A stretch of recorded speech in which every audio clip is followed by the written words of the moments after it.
Welcome to this week's review of Fugitive of the Judoon, the fifth episode in the 12th series of Doctor Who. I have to say I was fairly confused about this week's episode, with there being... oh yes, I must admit that for the American viewers who have not yet seen the latest episode of Doctor Who, there will be spoilers ahead for... my review of the current episode. So, to start, I was confused at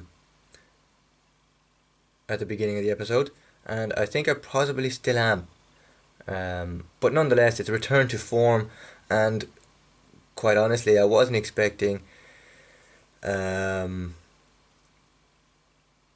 really have no words for this episode, to be honest, because so much of what we kind of knew was returned, and then there was a whole lot of new stuff thrown at us as well. Yeah, I suppose we have a brand new Doctor that supposedly I think links with the whole Timeless Child and the whole Gallifrey story arc in Series 12. And I suppose this goes back to there being an incarnation before William Hartnett's first Doctor, which was reported on a few months ago. Lots of people on Twitter, including myself, believed it not to be true, and then Chibnall just kind of throws it in there going, to hell with this, we're going to throw it in anyway. It's a very divisive kind of plot line, I think. It certainly, I think, messes up with the continuity of the series, or the show, really. Because before any of that happened, it was 13 Doctors, including the War Doctor, seen in the 50th.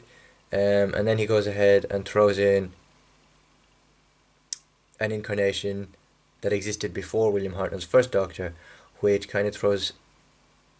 It's a throwaway plotline, I think, but eventually I think it will lead up to the Timeless Child story arc and Gallifrey, which is exciting.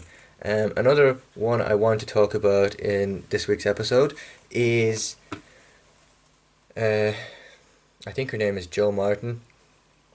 I had a vague recollection of who she was, I think, but from reading up on her and of course reading some of Radio Times articles about that return, which I'll get into later, because it's something I'm really excited to talk about, but you'll have to find out that later. Anyway, back to this.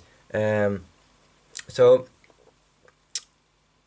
Jo Martin, who previously appeared in, known for her roles in Holby City, as well as this one, Doctor Who, and there's a few other TV series that she's been in, but most notably I think she's most known for Holby City, which is a BBC One drama that aired on Tuesday nights at 8 o'clock, I think.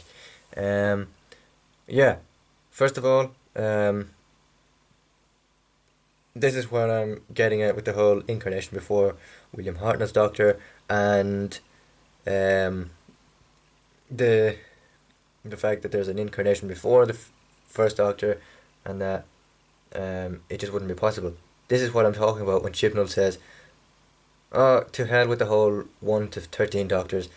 We'll throw in another one before his incarnation even exists." This is what it is. Yeah, again, really great performance from both of them, Jodie Whittaker included. Companions again this week. Served more as a plot device rather than actual companions. They weren't given too much to do other than, I don't know, they were a plot device more than anything. But it's great to see that they're asking questions about the Doctor, about Gallifrey, even that small reference to the Master at the beginning of the episode. Yeah, so they're asking questions, which I think is the norm for a companion to do. ask loads of questions and hopefully get some answers that you want. Because I know previously some people were giving out that they're just companions there just to tag along for the adventures, and they weren't asking too much questions. We specifically saw this in the third episode of Series 12, Orphan 55, where they were just there, presumably to tag along for the ride, and there was too many characters involved in the story, hence why none of them, or very little of them, got stuck in on the action and got stuff to do. Whereas this one, they're more serving it more as a plot device than anything else. On to my next point. This is very interesting. Actually, I'll go to a point before that. I want to talk about the Judoon. The Judoon are excuse me. The Judoon are space police disguised as rhinos, or no, they are rhinos in big black leather uniforms. Last seen about 13 years ago, I think now at this stage, in Smith and Jones, first episode of Series 3 with David Tennant as the 10th Doctor. And since then, they haven't really been given a full kind of their own story apart from Smith and Jones and Fugitive of the Judoon, apart from maybe a few cameo appearances in the Pandorica Opens, Face the Raven in Series 9, and a few other appearances here and there. So this story kind of serves as, almost does them justice. I really hope we see more of them in the next series, and of course maybe throughout the remainder of this series run as well, because I like how. Okay, so the story for this this episode is basically the Judoon are looking for a fugitive hiding on Earth, but they don't have jurisdiction over Earth to search for them, so they're kind of breaking their own jurisdiction to go and look for this fugitive.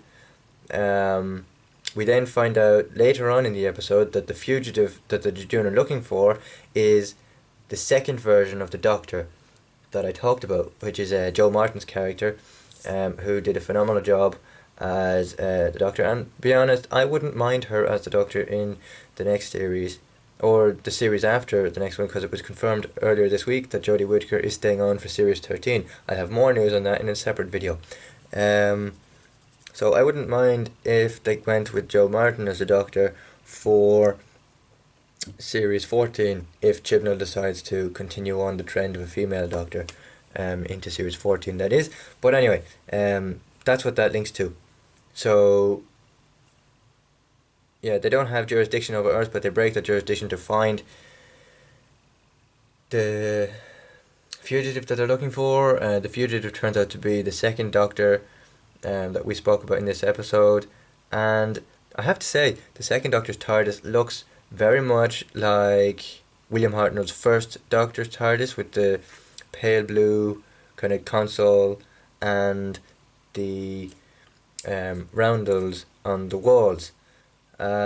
Overall, very good episode, and I really like it.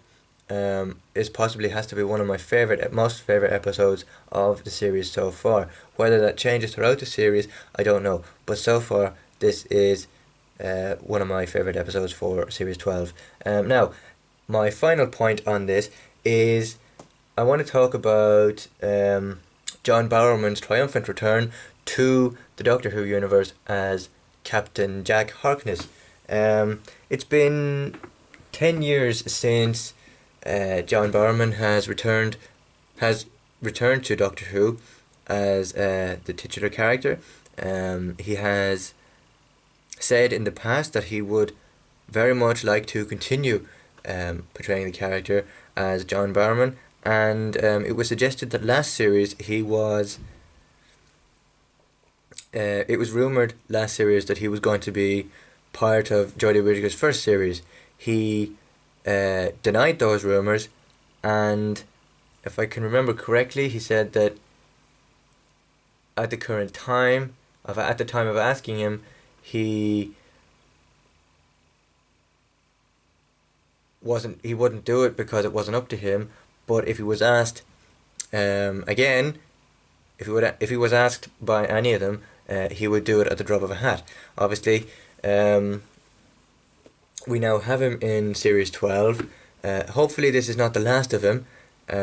Hopefully, it's a continuing thing, because I would have liked it if he had actually gotten to meet the Doctor in this episode, but obviously that wasn't true to form. Well, it was true to form, but it would have been a lot cooler if he had met the Doctor. Hopefully, that is still a thing that's going to happen in this series, and possibly he'll be back for future series for 13. Because as we know, there's still Jodie Whittaker still has one more series left in her, so he could possibly pop up again. It doesn't sound like it's the last of him for it doesn't sound like it's the last of Captain Jack for the character. So yeah, and it looked like John Barrowman was having so much fun on the set of Doctor Who. Considering this is 10 years away from being on screen with the Doctor, and I think 9 years since he appeared in Torchwood. So could this spark a possible Torchwood revival, or a possible continuation within the Whoniverse? I'm hoping for both, but I don't know whether it's possible. And to be honest, we all kind of expected his return at some point, I think, especially after kind of last week's episode 4, Nikola Tesla's Night of Terror, when he retweeted the mid-series trailer and of course Instagrammed himself in Roselock Studios last summer, outside the police box, and then kind of throwing fans off course on Twitter, saying that he had to get his house renovated in Cardiff, which actually turned out that he actually had to get his house renovated in Cardiff because where was he going with this? I don't know, some work had to do it, but because he had to keep his part in Doctor Who so secretive, it's why he had to kind of come up with a lie and say he was in Cardiff to renovate his house. He wasn't, but then he actually had to get it done. He was actually in Cardiff to film this bit for Doctor Who. I am over the moon that that Captain Jack is back in Doctor Who, because obviously he still is my favourite character, created by Russell T Davies, in the Doctor Who universe so far. I've seen him in other things. He's been in Arrow, he's been in Torchwood, he's been in Doctor Who now, but yes. It was to my surprise that he turned up, kind of, because initially when he turned up I thought, oh well, Graham is kind of stuck in the Master's TARDIS, because I thought when the set photo of that ship was released a couple of months ago during filming, I thought it was the Master's TARDIS, and everybody was going crazy thinking it was the Master's TARDIS. And then to finally have it confirmed that I don't know whether it was Jack's ship or whether he stole it. I think he stole the ship from the Judoon. But yeah, to find out that he was in this episode was a surprise to many, I think, including myself. Hopefully this isn't the last of Captain Jack in this series, and hopefully we can get some sort of Torchwood revival or a continuation in this series. Considering how they left the encounter with the companions and Jack, I feel there's a lot more at play here for his return at some point in the future. Overall, smashing episode. John Barrowman once again smashed it as Captain Jack Harkness, again 10 years after leaving Doctor Who universe and coming back again. I think any actor can pull it off as easily as John Barrowman did. But yeah, smashing performance from everybody involved in this episode. 10 out of 10, clearly. I'll see you next week for a preview and review of episode 6, Praxis. The plot of this episode is unknown, but it will be known in due course. Thank you very much for watching, and if you like this video, click like, subscribe, and share the channel on social platforms for more videos like this. Click the notification bell so you never miss one. Bye for now.